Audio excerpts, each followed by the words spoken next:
I was given a JVC LA11 turntable. This is a belt drive semi-automatic turntable.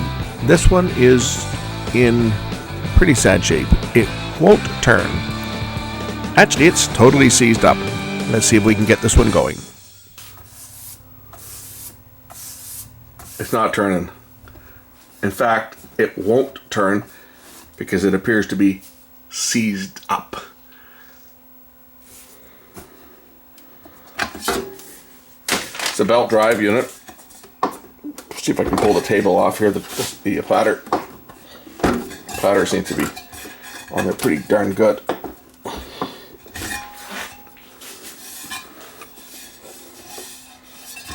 This one may not be worth fixing, but we'll see if we can get this platter out of here. This is one of these plastic pieces of crap, right?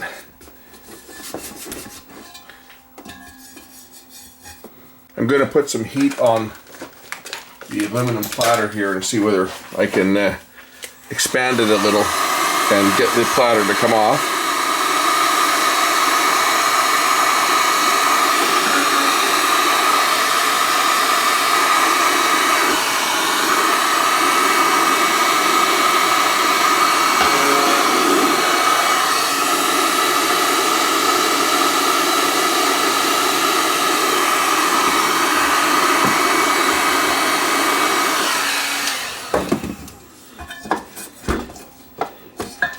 Well, it's freed it up a bit, the heat, but the spindle doesn't seem to want to come off of it.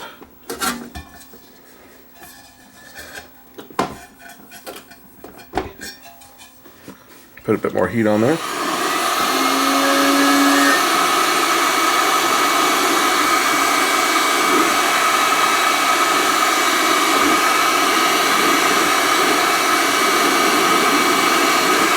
That's freeing up the lubricant that's dried up in here.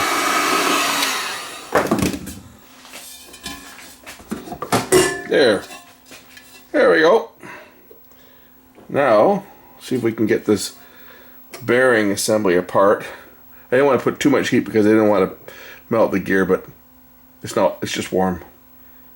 Just warm. Okay, so there's the aluminum platter. It got frozen to the shaft, but the shaft itself is seized, so I'm going to remove the bearing. I think I can take that out by just removing these 3 screws. That should lift the bearing out, and then I'll see whether I'm able to free the bearing up and make this thing work. Not holding my breath, but if I can get this thing working, I might be able to sell it. Stick a cartridge on it and get rid of it.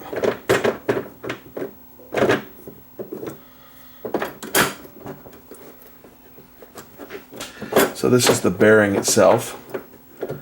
That is probably where the problem is seized up. If I can get it out of here.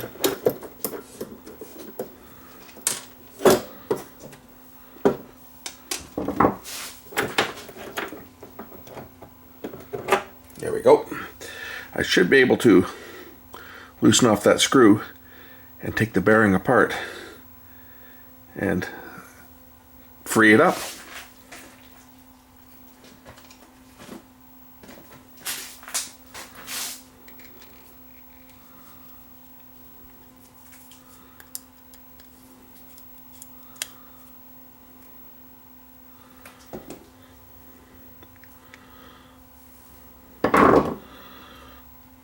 Seized tighter than a drum. Wow, I'm just going to put some heat on this part of the bearing. Put my heat gun on high. So I'll point it away from the plastic. I don't want to melt it.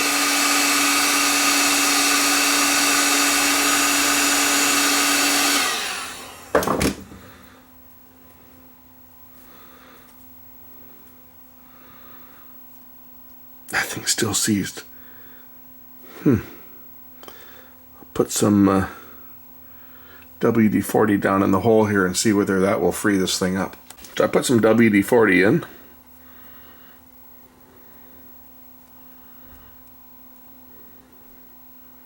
That's totally seized.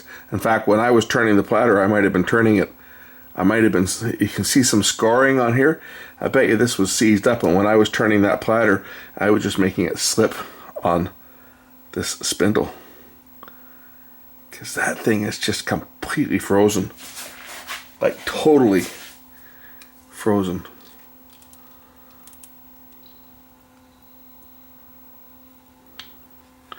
See if I can get it to come apart. Nope, I'm actually pushing. No, well, maybe I am. Maybe I am getting this thing to free up a bit. Ah, there we go. Yum! Look at this crap. Let's clean this up. Get some fresh oil in this thing and see if it'll work. Get my old rag here. We're right in with it. We'll clean this with, I guess probably alcohol might do a good job. Just to start with. Some isopropyl alcohol. I'm going to let this run in real time for a while just so you can see the time it took to get this thing going. We'll get it freed up.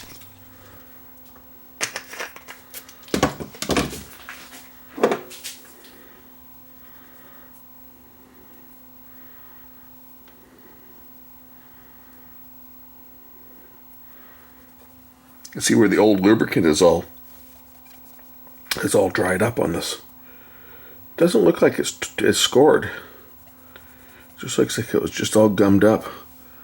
So maybe this thing's gonna work. Get some good oil in there, get this cleaned up, get some oil in there, and put a cartridge on it and play it and see how it sounds. This might actually not sound half bad. It just so happened that I have a cartridge that I can put on it too.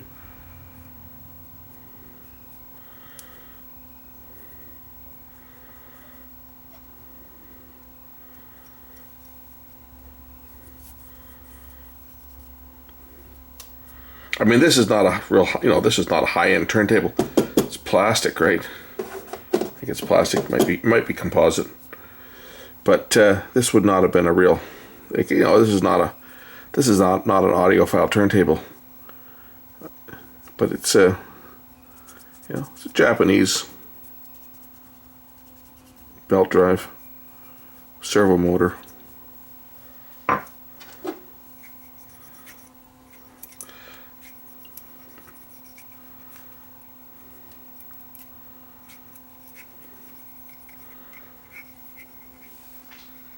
Is it a servo or is it a... No, it's not a servo motor. It's probably an AC motor on this thing. Because it, changes the speed by moving the belt up and down to a different pulley. So this is probably an AC motor on this one.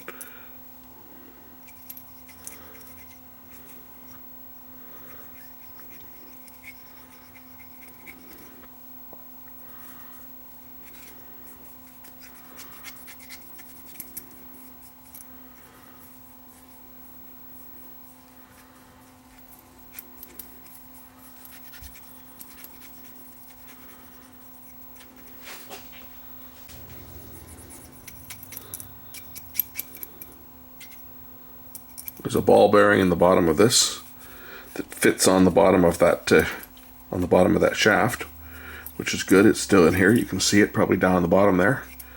So we're going to get that out, and we'll put that back in the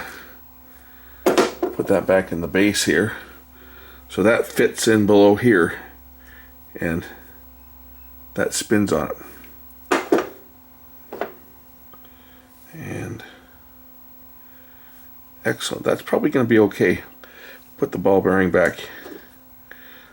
What I'm going to do is I'll set it on here, and then I'm going to put the, I guess it doesn't have a place to sit on here. It just sits in the bottom there, and will self-center itself. Oh yeah, there's a space down the bottom there where it centers. So it self-centers itself. So let's get some oil.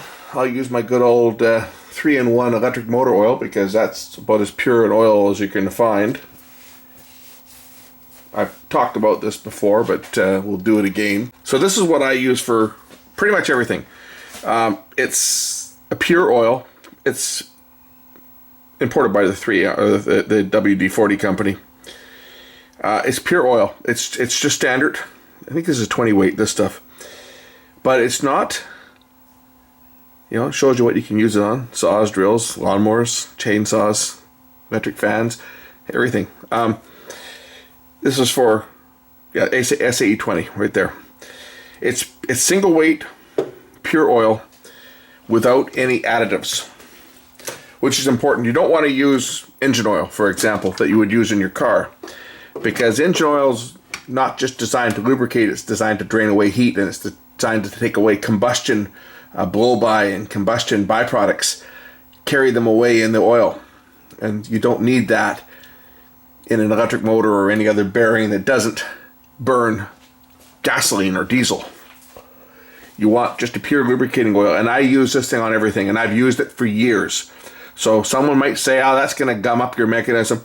I've used this on clocks. I lubricated my grandfather clock when I found it at the side of the road and it didn't work. Someone threw out a grandfather clock, and I overhauled that. I didn't make a video of it because I did that prior to doing these videos. I'm kind of kicking myself now that I didn't film the restoration of the mechanism, but I did that in, I think, 2011 or 2012 before I was doing the YouTube videos. And that grandfather clock is still working and keeping pretty good time. I've used it on many devices where people would say, that's the wrong oil. Guess what? It works. It's never given me any trouble. This is a single weight. It's a pure oil, and it's a virgin oil. So we'll put some oil on the bearing on the bottom here, and I'll put a couple drops down into the bottom there.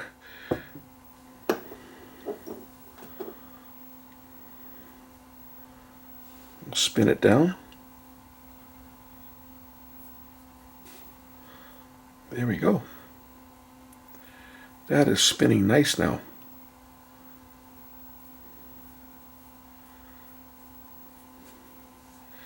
I'll put the retaining screw back in. What this screw is there for is to stop the bearing from lifting up. And that's all it's for. It just fits into that groove.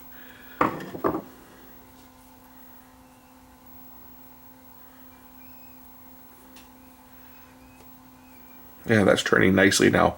And that was totally seized up before, and that's spinning nice. So let's put the bearing back in. As you can see, it only goes in one way. You have to line up the access screw with this slot on the side.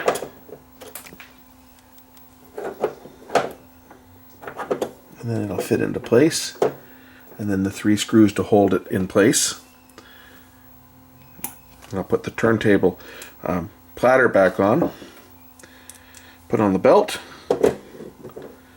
We'll check it out for speed. I got to dig up a cartridge. I think I've got one kicking around here that I can put on here, and make myself a nice little turntable.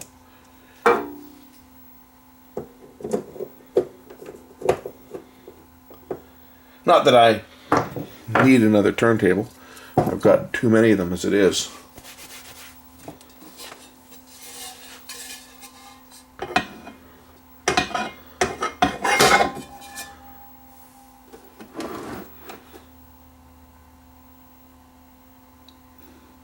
That's spinning pretty good. No drag there.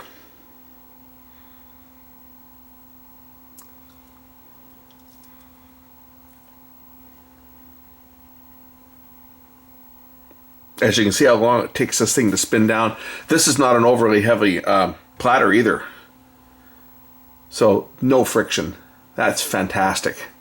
I mean, that bearing that was completely seized, and I had to put heat on it to get the thing apart, and now it's spinning like this.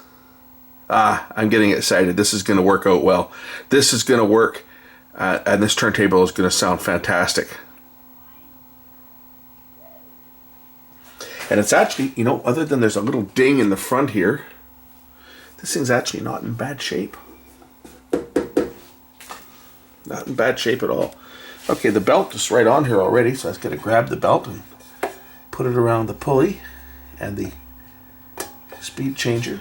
And let's plug this thing in now and see if it turns. That's an important thing. Will the motor turn it? Yes, it does. Oh, motor's kind of noisy. No, that was just the belt.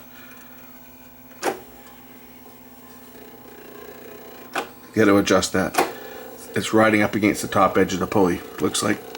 That's actually the motor that's making that noise. So maybe I was celebrating a little too soon.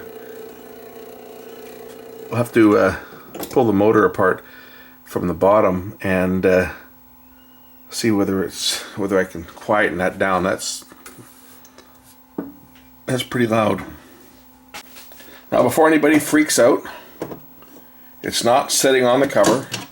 The cover's actually sitting on the rubber mat that normally would sit on top of the platter.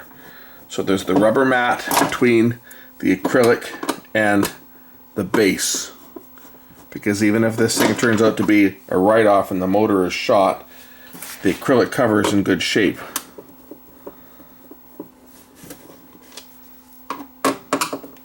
Could probably put it on my Akai direct drive, which I don't have. Oh, I do have a cover, but it's kind of scratched up. I've got one that doesn't have a cover. Oh, I got a dual. I got a dual that doesn't have a cover. Probably put it on that if this one's not repairable. But I'll find that out in a minute once I get this thing apart, get the base off it and get the motor out. We'll see why the bearing is making noise.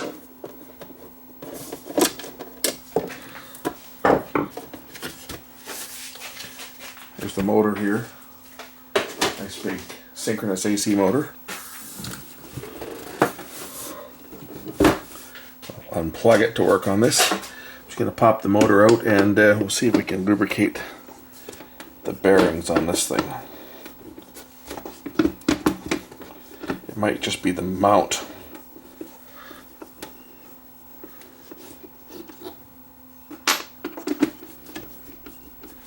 This is not a plastic, this is more of like a composite.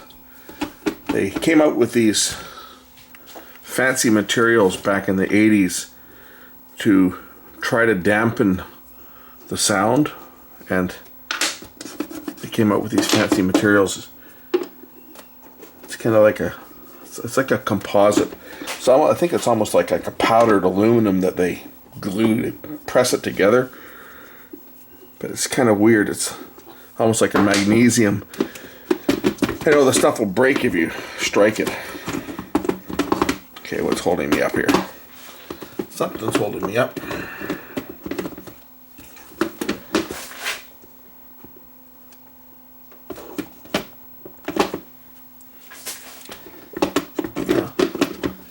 It's a screw through from the top. Actually, that almost looks like one of the transport screws that they put in these things when they're transporting them and you take them out before you use it. Maybe that's what was causing all the noise. Let's just turn on the motor and see how it sounds. That could have been doing it. It could have been, this is rubber mounted, and with that screw in there, that might have been all it was. I'm going to clean this up and put some oil on it anyway. It looks like somebody's been sticking oil down there at some point.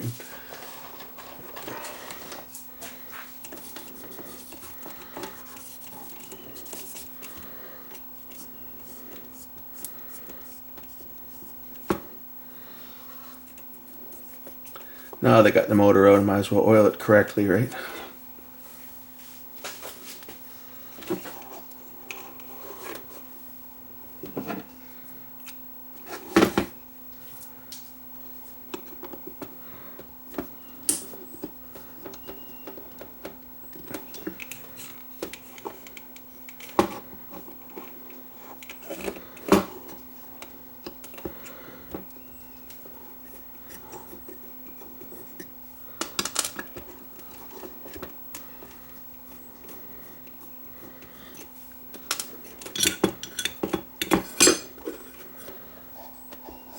Ah, yeah, just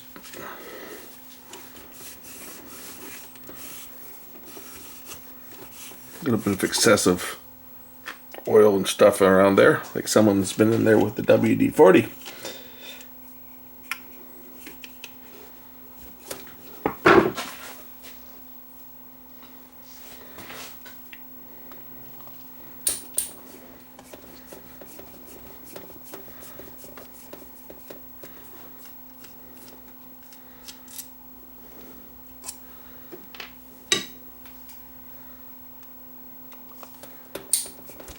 using a different screwdriver here because this one's got a JIS, Japanese Industrial Square point on it as opposed to a Phillips.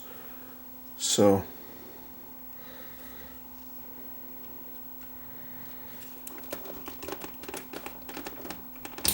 it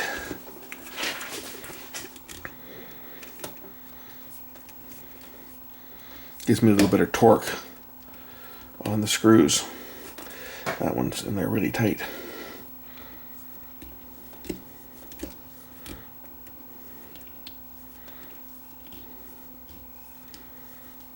All in an effort to put some oil into the lower bearing.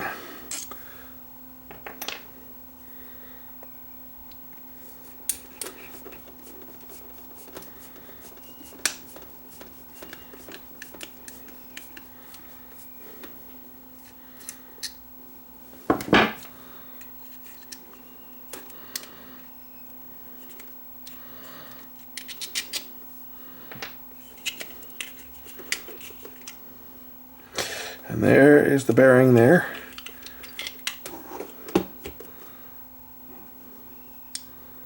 Get at the top bearing from here, and the bottom bearing from there, and then put it back together, and we'll give it another try.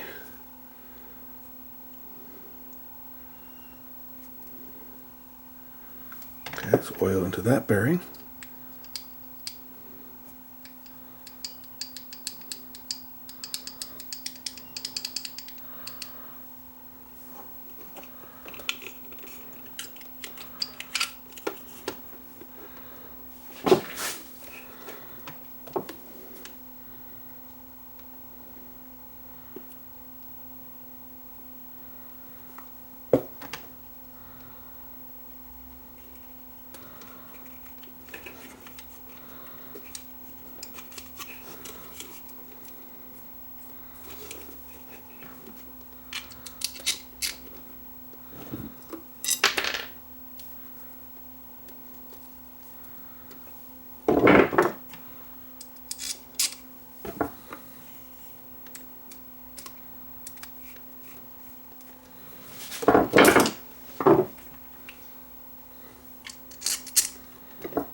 Yeah, you can still hear that kid playing with his whistle. This has been going on now. What time is it now? It's 4:42 right now. That kid has been blowing that whistle since around lunchtime.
Oops. I don't think I put that on right.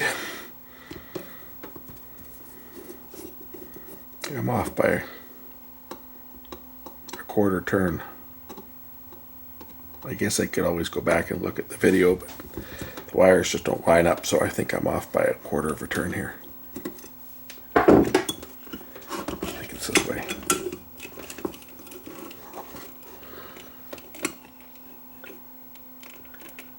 I'll blame the kid with the whistle, distracting me.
This other screw, I'm thinking it might have been a transport screw that the original owner never took out.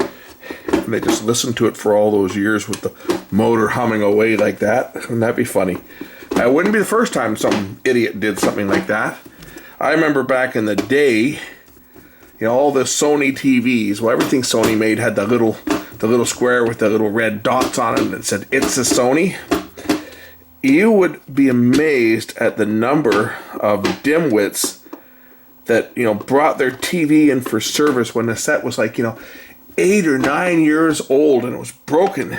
They brought it in and the little "It's a Sony" sticker was still stuck on the screen. Or the other dimwits that, you know, a lot of the TVs, you could turn the display on and turn the display off, and it display the channel on the corner and the time.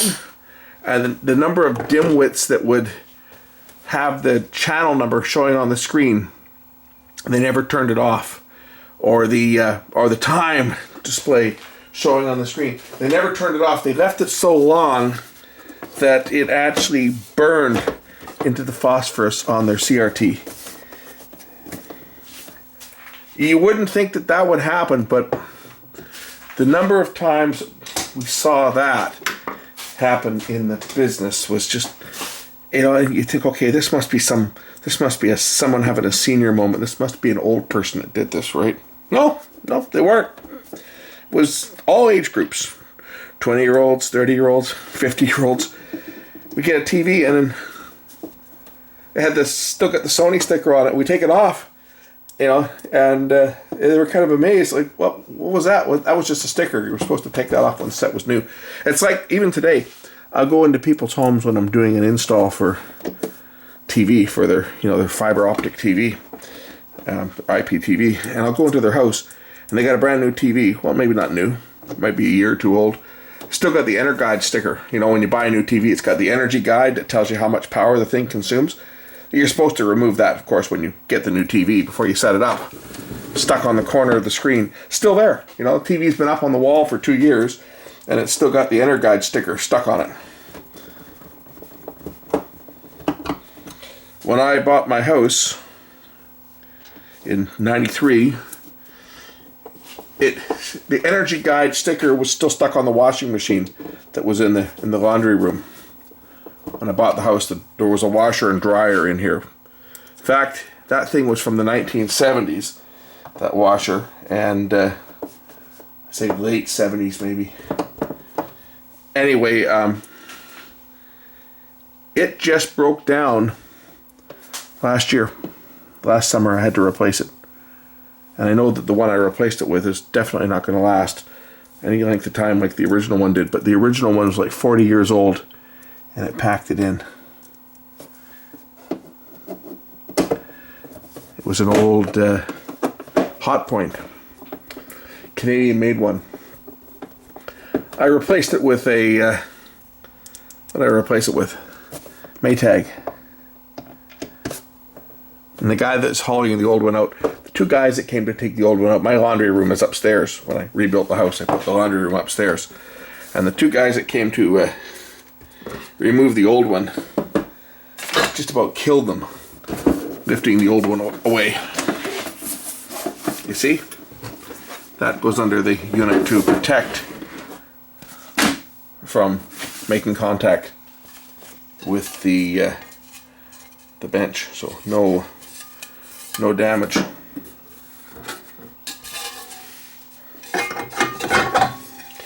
Okay, platter back on. Let's see whether this thing will work this time without that transport screw installed.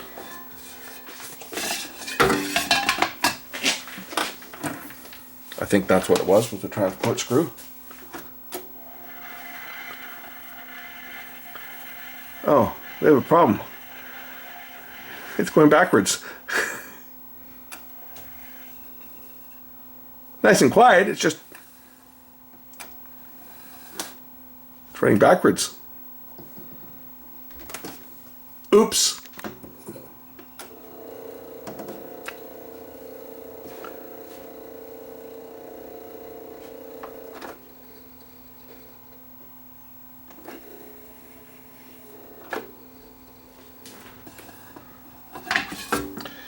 Is it something that's on the belt, on the pulley? I wonder. It seems to only do it on the 33 speed. Let's just see whether there's something on the pulley itself that's doing it.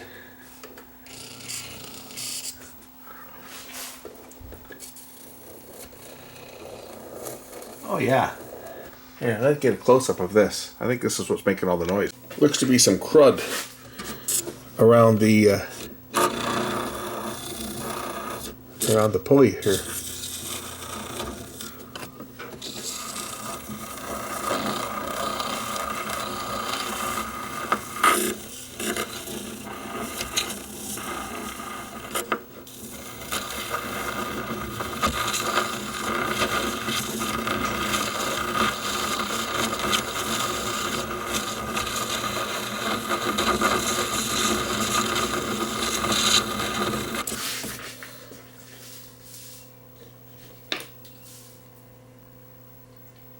That whistling sound too, it's been driving me crazy all day. I think it's a bloody bird.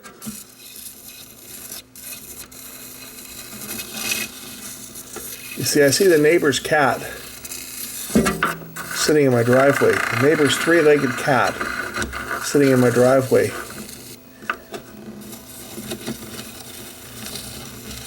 And if I go out there, the cat runs away and the noise stops. I don't see any kids playing outside. So I think there's a bird, and the cat's looking up at the bird, and the bird is chirping at the stupid cat. It sounds like somebody blowing a whistle. It's the most annoying thing. I don't know how well it's coming over on camera, but it's been driving me crazy all day. Yeah, trying to concentrate on something, and there's this loud whistling sound.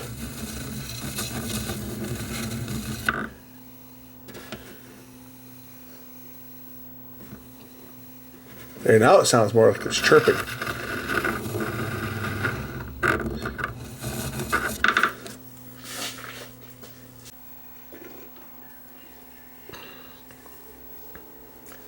Well, that's a lot quieter. I'm going to have to polish that pulley up a bit more. I think it's just some debris that's on the actual pulley itself, and when the belt goes around, every time it makes a rotation, it's causing a vibration on the belt, and you're hearing that noise. I'm just going to sand this down a bit and get some sandpaper and see if I can clean this up a bit more. Get that nice and smooth. Maybe get rid of that noise.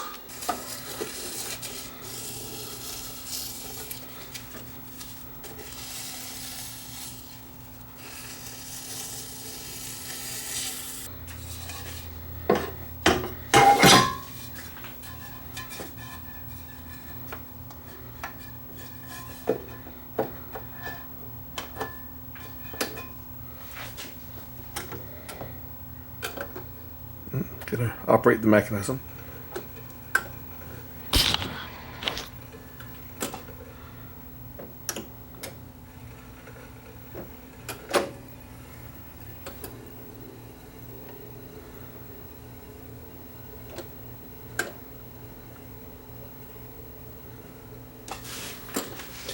That's a lot quieter than it was.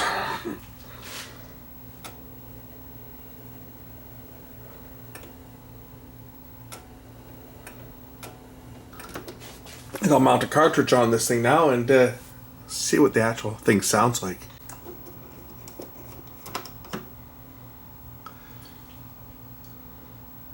Okay, the green wire is missing. Oh, the clip is missing off of this one.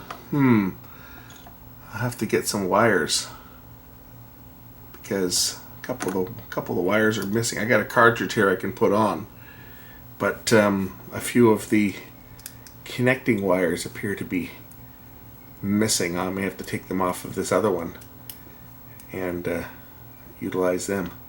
This is an old dual cartridge, and I've got a dual turntable, but this is not the right mount for it. So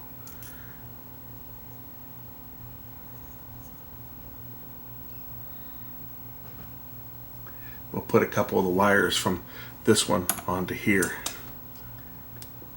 just to make it work.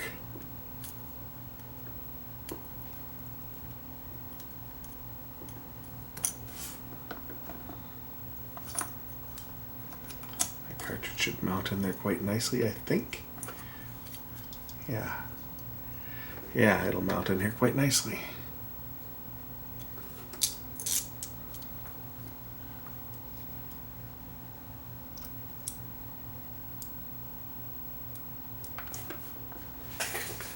That's if I don't lose everything in the process.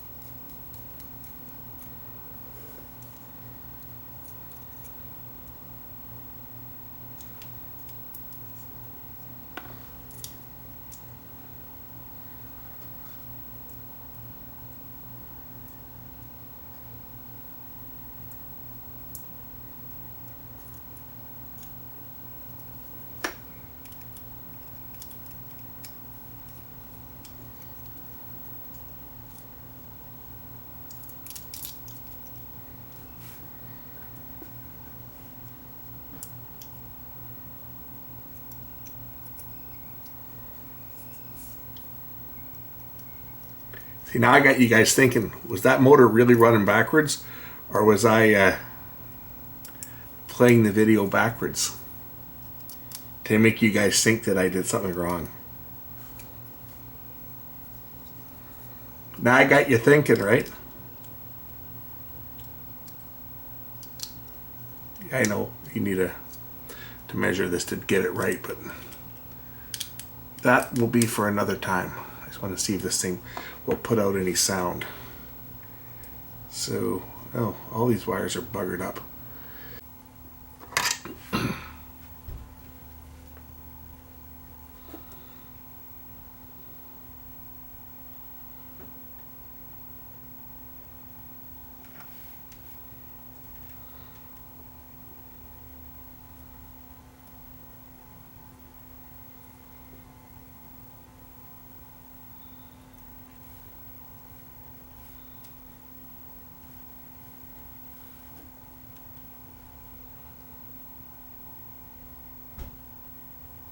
Okay, cartridge is mounted. Put the needle in.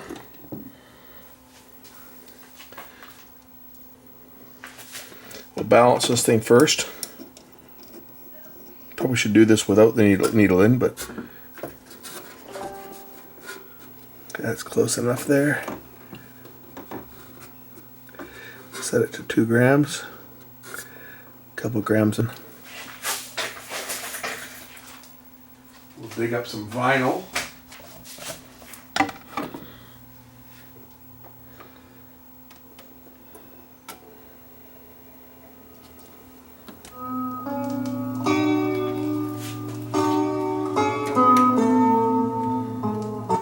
Cueing arm works.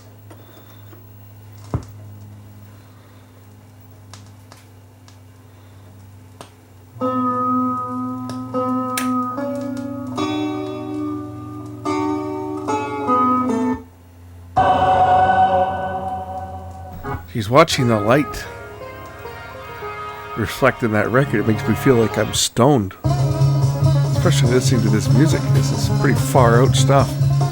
Jan Ackerman, from the guitarist from Focus, when he was doing his own stuff. This record came from a radio station, and it says background. I guess they used this when they were talking over stuff. Rejack. See if the rejack works. It does. It's going to move the arm back. Yes, it is. I would say that this one's fixed. Let's put the strobe disc on and see how it looks for speed.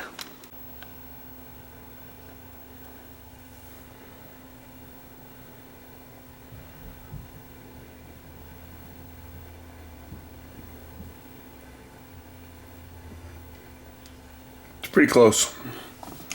Check the 45 RPM side here.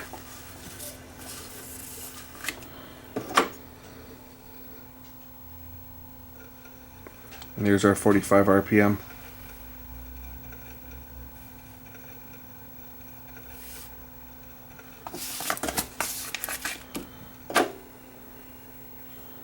Our 33 should be this one here.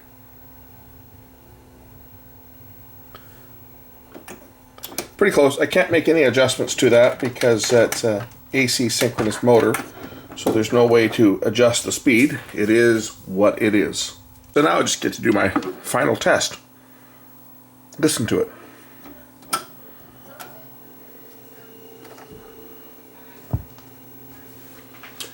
Thanks for watching. We'll catch you in the next one real soon.